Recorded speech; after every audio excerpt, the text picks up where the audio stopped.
여러분 사복음서를 묵상하거나 예수님의 말씀을 묵상하거나 성경을 묵상하면 우리가 가장 힘들어하는 주제가 용서입니다. 왜죠? 성경은 절대로 약속하지 않습니다. 내가 용서하면 상대방이 무릎 꿇을 것이다. 없습니다. 내가 왼뺨을 맞았을 때 오른뺨을 돌려대면 저 사람이 야 당신 멋있는 사람입니다. 당신이 어떻게 그렇게 멋지게 삽니까? 라고 무릎 꿇을 것이라고 성경은 약속하지 않습니다. 이거 힘들지요. 그래서 우리의 신앙의 선배들 중에 뭐 찬성은 아니지만 얼마나 억울하고 힘들었으면 그랬을까라는 생각을 합니다. 영국의 청교도들, 프로테스탄트들이 그 당시에 너무너무 힘들게 신앙생활을 할 때였습니다. 막 기독교가 들어가고 영국에 이 기독교가 개신교가 들어갈 때도 힘들었습니다. 왜냐하면 이미 카톨릭이 있었기 때문에 있었던 카톨릭, 그러니 당연히 카톨릭이 기득권 세력이었고 카톨릭과 그 당시에 있었던 왕비들과 묵시적으로 서로 합의는 안 했지만 서로를 돌보아주는 그런 관계 속에 있었습니다. 그래서 그 사람들이 신앙의 길을 걸어갈 때 개신교가 처음에 들어갔을 때 너무너무 힘들었습니다. 더 힘든 것은 뭐 영국뿐만이 아니고 더 힘들었던 게 뭐냐면 왕들이 새로 세워질 때마다 어떤 왕은 좀 개신교에 대해서 좀 잘해주고 어떤 왕은 개신교에 대해 핍박하고 이런 어려움들이 있었습니다. 그런데 그 당시에 영국의 청교도들이 너무너무 여왕이 핍박을 하니까 너무너무 힘들었던 거예요. 그래서 복수를 해야 되겠지 않겠습니까? 물론 하면 안 되지만 얼마나 힘들었으면 복수하고 싶었겠어요. 그래서 복수하고 싶어서 한 가지 행동을 합니다. 그것이 지금 우리들에게도 영향이 남아 있습니다. 그게 뭐냐면 집에서 치우던 개한테 이름을 져주는 거예요. 누구 이름을 져줬을까요? 여왕의 이름을 져줬습니다. 이름이 뭐예요? 메리. 개한테 메리 하죠. 그게 언제부터 시작된 거냐면 영국의 청교도들이 너무너무 핍박이 힘드니까 누구한테 이름을 붙이는 거예요? 개한테. 야 이 메리야. 그리고 걷어차고 이렇게 살은 거죠. 힘들었던 거죠. 그만큼. 네. 오늘 말씀을 통해 제가 나누고 싶은 것은 이렇게 힘들지만 얼마나 힘들었으면 그 우리의 믿음의 모범인 프로테스탄트들이 그렇게 했겠습니까? 뭐 동의한다라는 것은 아니지만 그렇게 힘들었다는 거죠. 하지만 그 힘든마저도 우리가 어떻게 감당해내며 성경적 복음을 만들어낼 것인가 오늘 말씀을 통해서 함께 말씀의 은혜를 나누길 원합니다. 사랑하는 성도 여러분, 우리 민족 최고의 과제는 아시다시피 전쟁의 상처를 싸매는 겁니다. 그리고 전쟁을 어떻게 기억해낼 것인가, 이것도 숙제입니다. 그래서 많은 그 통일운동을 하는 분들이나 이런 분들이 우리 용산에 있는 전쟁기념관이라는 단어가 있는데 전쟁기념관이라기보다는 평화 소망관이라든가 이렇게 좀 바꾸는 것이 어떨까라는 생각을 하는 것을 책에서 읽어본 적이 있습니다. 여러분, 말이 쉽지 기억한다는 것은 그렇게 쉽지 않습니다. 왜냐하면 아픔을 함께 갖고 있어야 되기 때문에 그렇습니다. 어떻게 전쟁을 기억하면서 아픔 없이 용서를 말할 수 있겠습니까? 그럼에도 불구하고 한국교회가 이 시대 속에서 사명을 감당해내려면 그 아픔마저도 복음으로 싸매고 치유받고 회복을 선포해야 되지 않겠습니까? 저는 우리 민족의 최고의 사명이 이 현 시대에 한국교회가 해야 할 일, 바로 그것은 통일이다라고 생각을 하는데 이것이 말같이 쉽지 않습니다. 왜냐하면 전쟁의 상처가 아물지 않은 분들이 많이 남아있기 때문입니다. 그래서 쉽게 용서를 말하고 쉽게 평화를 말하고 쉽게 통일을 이야기하는 것에 대해서 저도 그렇게 긍정적이지 않습니다. 쉽게라는 것은 이루어지지 않습니다. 여러분, 우리가 늘 많은 언론이나 뭐 통일학자들의 이야기를 듣지만 독일의 통일을 이야기를 듣지만 독일의 통일과 우리나라의 통일은 같지 않습니다. 우리는 동족 상잔의 비극이 있기 때문에 그것을 감싸고 싸매어야 이루어질 일인데 그것이 그렇게 쉽게 이루어지지 않더라는 것이고 사실 그것이 우리 부모님 세대에 있는 마음의 상처들입니다. 그들을 향해서 우리가 무조건 왜 용서하지 못하냐, 왜 마음의 그릇이 작냐라고 비난하는 것만은 옳지 않다고 생각합니다. 때로는 그 마음도 읽어줘야 하고 받아줘야만 합니다. 그럼에도 불구하고 목회자로서 해야 할 일은 그 상처가 복음으로 싸매져야 하고 복음 안에서 통일이 논해져야 하고 통일이 됐을 때 하나님 앞에서 그리고 전 세계를 향해서 특별히 고통받고 있었던 북한의 동포들 앞에서 한국 교회가 그래도 평화를 이야기했고 통일을 이야기했고 그 일을 위해 기도했고 그 일을 위해서 행동했었다라고 평가받는 것이 한국 교회가 지금 해야 할 일 아니겠습니까? 성도 여러분, 만약 내일 통일이 일어났다면 이 땅의 통일 세력과 북한의 주민들이 그리고 이 땅의 많은 백성들이 한국 교회를 향해서 통일을 위해 기도했다는 것은 사실 다 알지만 기도한 것만큼 통일을 위해서 행동했는가에 대한 평가는 사실 목회자로서 지금 현재 상황은 그렇게 훌륭하지는 않다라고 평가합니다. 아까 이야기했듯이 상처가 너무 많았기 때문이고 그것을 향해서 무조건 너 왜 용서 못하냐 이렇게는 할 수 없지요. 하지만 교회가 해야 할 일은 그 상처를 싸매면서도 가야 할 길만은 분명하게 지목하는 것, 그것이 교회의 사명 아니겠습니까? 사랑하는 성도 여러분, 적어도 두 가지 통일은 이 땅에서 이루어져서는 안 됩니다. 첫째는 폭력적 통일입니다. 무력적 통일뿐만이 아니라 물질의 통일입니다. 지금 통일을 이야기할 때마다 통일 비용 이야기가 끊임없이 나오는데 그것도 적당히 해야 합니다. 너무 지나친다고 지나치게 해서 정확한 것도 아니고 다 헤아릴 수도 없습니다. 그리고 또 하나, 절대로 통일이 이루어졌을 때 일어나서는 안 될 일이 계급적 통일입니다. 여러분, 지금 이 상황에서 통일이 내일 됐다고 생각해 보십시오. 북한 주민은 우리의 노예가 되는 겁니다. 지금 이 시대도 같은 이웃이 나의 직원으로 오면 노예와 같이 취급하고 있는데 지금도 우리와 전쟁을 안 했음에도 불구하고 들어온 동남아의 가사 도우미들을 노예처럼 취급하고 있는 이 상황에서 저 북한 동포들은 우리의 동포로 받아줄 수 있겠습니까?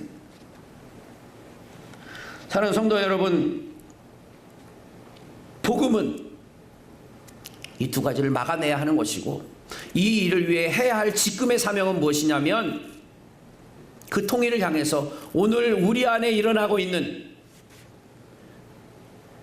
폭력의 법칙들, 계급화되는 삶의 현장들,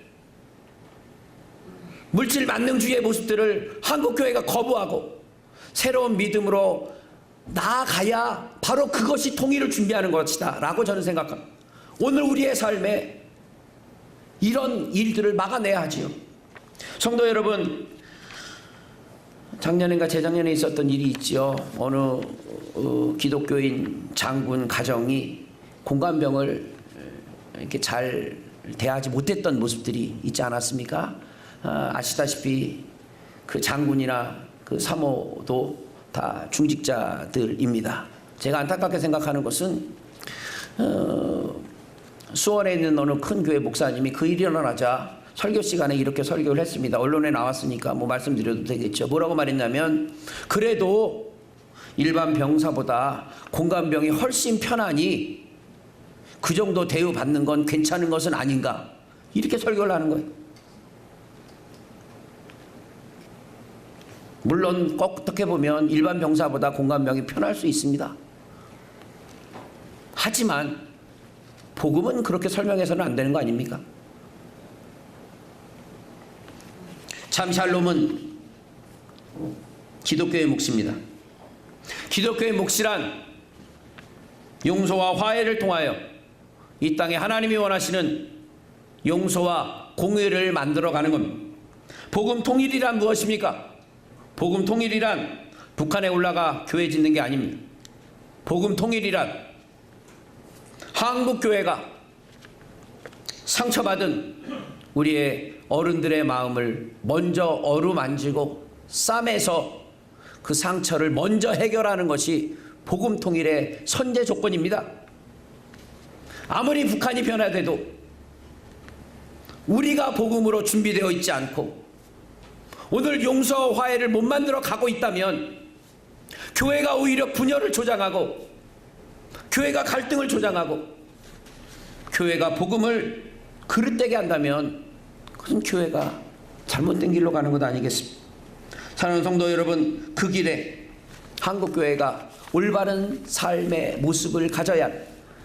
오늘은 두 사람을 묵상하면서 하나님이 원하시는 지도자, 하나님이 원하시는 성도는 어떤 모습인가, 두 가지만 두 신앙의 선배들만 살펴보면서 말씀을 진행하고자 합니다. 첫째, 구약에 등장하는 위대한 믿음의 사람, 참 성도의 모델은 요셉입니다.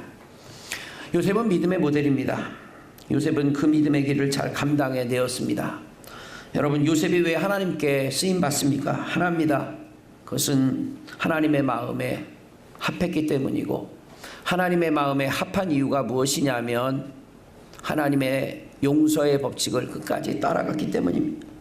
사랑하는 성도 여러분, 하나님의 판단 기준은 마음입니다. 마음가짐. 어떤 마음가짐을 가져야 되겠습니까? 인간관계 속에서 용서와 화해의 판단을 하나님께 맡기는 겁니다. 그리고 하나님의 통치를 기대하는 겁니다. 그리고 오늘 내 안에 있는 삶의 문제들을 하나님과 해결하는 겁니다. 그것이 마음입니다. 여러분, 야곱은 죽으며 두 가지의 유언을 궁극적으로 남기게 됩니다. 야곱은 두 가지 유언을 남기는데, 하나의 유언은 뭐냐면 내가 죽은 다음에 나를 애굽 땅에 묻지 말고 가나안 땅에 있는 선조의 묘실에 묻어다오. 이것이 야곱의 첫 번째 유언이고, 두 번째 유언은 직접적인 말씀으로 나와 있지 않지만 창세기 50장에 보면 요셉의 형제들을 통한 유언으로 봅니다. 요셉의 형들이 아버지 야곱이 죽자 요셉을 찾아와서 이렇게 말합니다. 우리 아버지 야곱이 이렇게 유언하셨는데 내가 죽은 후에 형제들에게 복수하지 말라라고 유언하셨다라는 것을 너 요셉은 기억하고, 우리 형제들이 이렇게 회의를 했다. 어떻게 회의를 했냐면, 우리가 너에게 저지른 죄악이 너무 커서 오늘부터 너의 종으로 살아갈 테니 목숨만 살려달라. 창세기 50장에 나오는 말씀. 그때 요셉이 유명한 말을 합니다.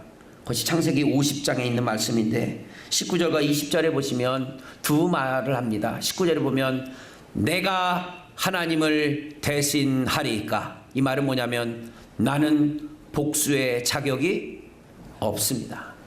그리고 그의 두 번째 믿음이 20절에 나옵니다. 하나님은 그것을 선으로 바꾸사. 그것이라는 것이 무엇입니까? 악입니다. 저는 목회자로 하나님이 악을 사용하신다라고 표현할 수는 없습니다. 하지만 하나님께서 악을 선으로 바꾸셔서 사용하신다라고는 표현합니다. 요셉의 믿음의 핵심은 무엇입니까? 내가 힘이 있지만, 여러분들이 지은 악들이 분명히 악이었지만 그 악에 대하여 행동하실 분은 내가 아니요 하나님이십니다. 그리고 두 번째로는 무엇이냐면 그 악을 나는 하나님께서 선으로 바꾸실 줄 믿습니다. 아멘. 그게 기독교의 정신 아닙니까? 사랑하는 성도 여러분, 요셉이 멋진 것이 무엇입니까? 요셉이 멋진 것은 바로 이 마음가짐 때문에 하나님이 택하셔서 사용하신 것인데, 요셉을 볼 때 가장 기억에 남는 건 뭐냐면 절대로 복수하지 않는다는 겁니다. 여러분 기억하십니까? 보디발의 아내가 요셉을 억울하게 해서 감옥에 갔습니다. 보디발이 억울하게 간 요셉을 억울하게 갔다는 것을 알았을까요? 몰랐을까요? 성경에는 안 나와 있지만 제가 묵상할 때는 어느 정도 알았습니다. 자기 부인 행동 거지 몰랐겠습니까? 그런데 사실은 장군으로 창피한 거죠. 자기 부인이 자기 말고 젊은 사람과 정을 붙이려고 했다라는 것이 드러나면 얼마나 창피겠습니까? 그러니까 아마도 보디발은 알았음에도 불구하고 아내 편을 들고 요셉을 보냈습니다. 요셉은 억울했겠지요. 하지만 요셉의 위대한 점이 어디에 있습니까? 요셉이 총리가 된 후에 보디발과 보디발의 아내에게 복수했다라는 것이 없습니다. 만약 복수했다고 생각해 보십시오. 어떤 일이 일어났겠습니까? 요셉은 이집트 정통 혈통이 아닙니다. 히브리 민족의 사람입니다. 총리가 되고 있습니다. 여러분, 성경에는 없지만 요셉의 반대파가 있었겠습니까? 없었겠습니까? 있었을 겁니다. 근데 그 반대파가 만약에 요셉이 보디발을 처형하거나 복수하기 시작했다면 그 큰 일들을 목답당해 냈을 겁니다. 또 하나가 오늘 조금 전에 봤던 말씀과 같이 요셉이 형제들을 용서한 겁니다. 만약 요셉이 형제들을 용서하지 못했다면 이스라엘 민족은 생기지 않았을 겁니다.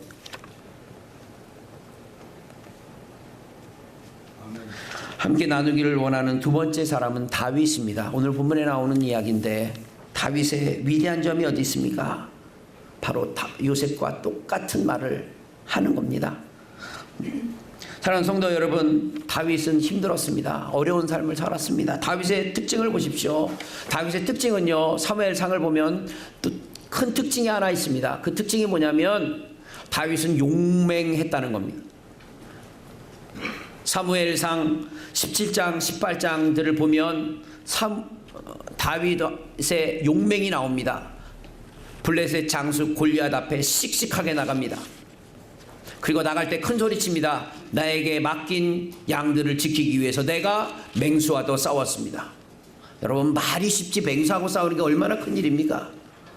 거기다가 나중에 사울 왕의 딸 미갈과 결혼하려고 하니까 사울 왕이 탐탁지 않았죠. 그래서 요구합니다.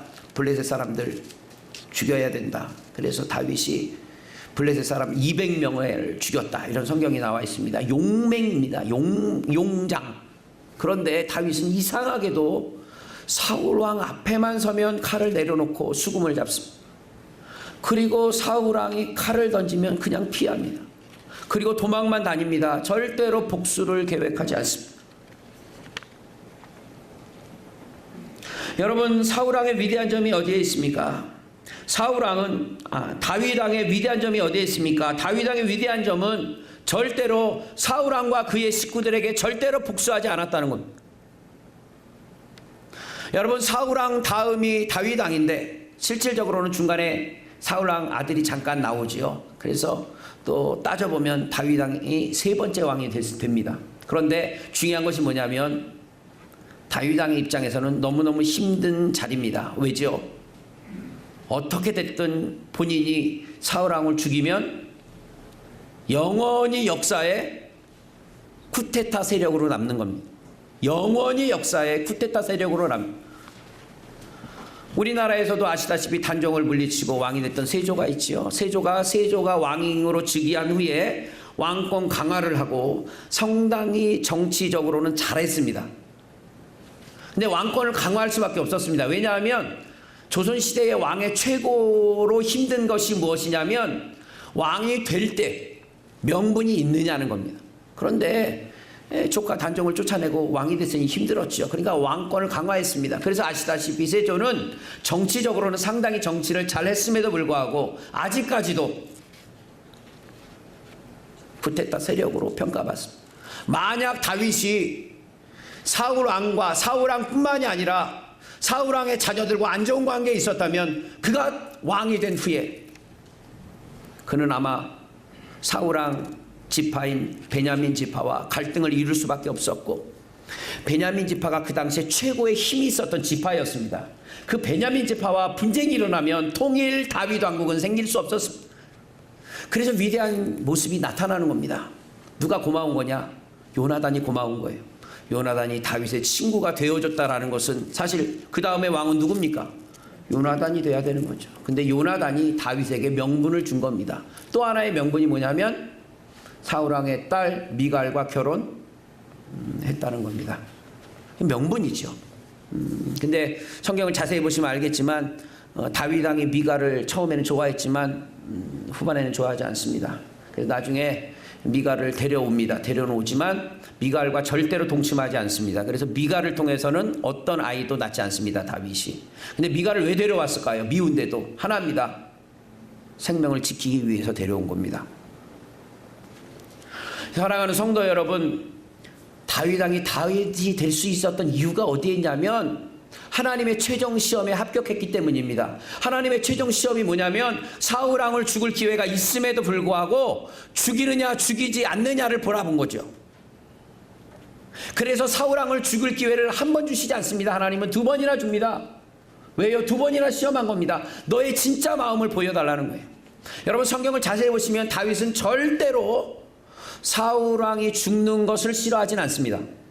성경을 자세히 보십시오.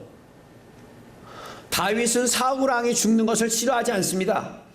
그런데 뭐라고 말하냐면 다윗은 사울 왕이 죽을 때가 되면 죽겠지만 내 손으로는 죽이지 않겠습니다라고 말합니다. 정확하게 표현하면 다윗은 사울 왕이 저렇게 살다가 객사할 것을 어느 정도 예측한 느낌이 성경에 가득합니다.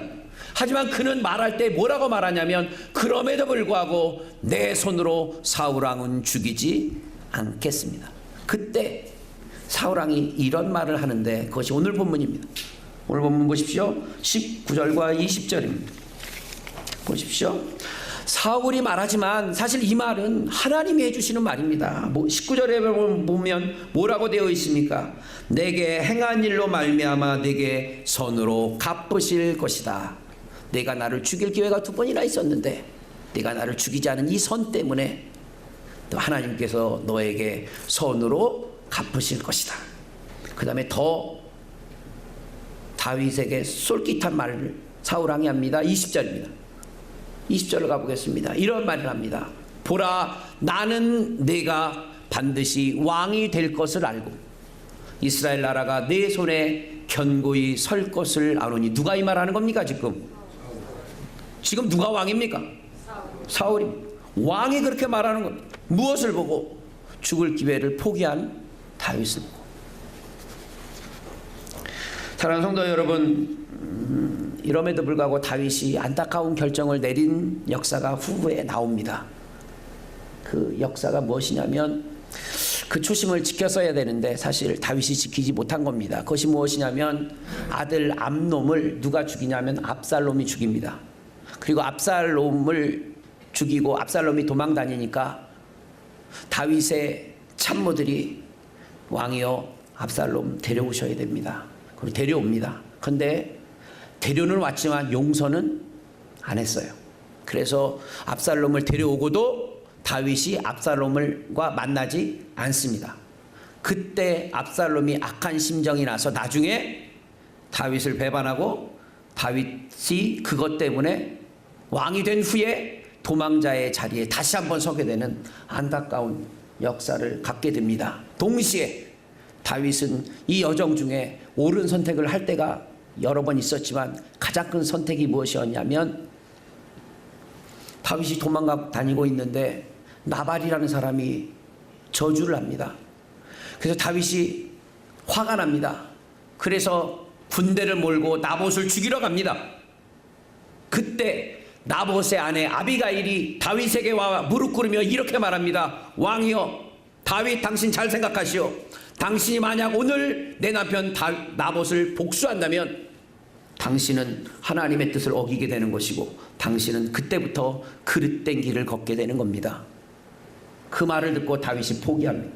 만약 그때 아비가일의 말을 듣지 않고 나봇을 죽였다면 다윗은 왕이 될 때 훨씬 더 힘들었을 겁니다.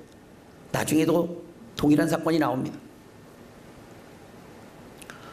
다윗이 도망 다니고 있는데 베냐민 지파 시므이가 다윗을 또 저주합니다. 그때 다윗이 뭐라고 말하냐면 참모들이 복수할까요? 우리가 가서 저 사람 죽여올까요? 말할 때 다윗이 그때는 뭐라고 말하냐면 아니다. 지금 저주하는 저 시므이의 말은 하나님의 말로 내가 들린다. 하나님이 하시니 내버려둬라. 하나님이 갚으실 것이다. 그리고 지나갑니다. 잘했지요. 만약 그때 시므이를 군인들이 가서 죽였다면 시므이가 사울왕 베냐민 지파입니다. 그 당시 최고의 힘은 베냐민 지파가 갖고 있었습니다. 무력이 최고였거든요. 그런 일이 벌어지게 되는 거죠. 사랑하는 성도 여러분, 제가 나누고 싶은 말씀은 무엇이냐면 교회가 아비가일의 역할을 해야 된다는 겁니다. 교회가 아비가일의 역할을 해야 된다는 겁니다. 그래야 우리 민족을 사용하고 우리나라를 사용하고 한국교회를 사용하십니다. 다윗이 그 아비가일 때문에 믿음을 지켜냈고 하나님 앞에 쓰임받는 믿음의 길을 끝까지 유지한 겁니다. 사랑하는 성도 여러분, 예수님의 옆에 있었던 강도 중에 한 사람이 회개합니다. 왜 회개한 줄 압니까?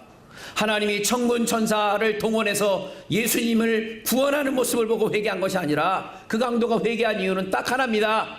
강도하기 직전에 예수님이 이렇게 말씀합니다. 하나님, 아버지, 저 죄인들을 용서해 주십시오. 용서해 주십시오. 그 모습을 보고 강도가 회개합니다. 사랑하는 성도 여러분, 한국교회가, 한국의 목회자가 아비가일의 몫을 감당해내는 은혜가 있기를 소망합니다. 마지막으로 파스칼의 빵세 428번만 읽고 설교를 마칩니다. 함께 파스칼의 빵세 읽고 설교를 마칩니다. 함께 읽겠습니다. 시작. 복음서의 문체는 여러 가지로 경탄스럽다. 그 중에서도 특히 예수 그리스도를 처형한 자들과 적들에 대해 전혀 비난하지 않은 점에서 그렇다. 유다나 빌라도나 그 어떤 유대인들에 대해서도 적대시하는 복음서 기록자는 한 사람도 없었기 때문에 복음서를 기록한 저자가 가룟 유다나 빌라도를 나쁘게 평가하거나 나쁘게 묘사하거나 부정적으로 표현하지 않았다라는 겁니다. 사랑하는 성도 여러분, 우리에게 이 용서와 화해의 복음이 꽃 피어지기를, 그리고 한국교회가 이 민족을 향하여서 화해와 용서를 선포해내는 사명자가 되기를 주님의 이름으로 축원합니다.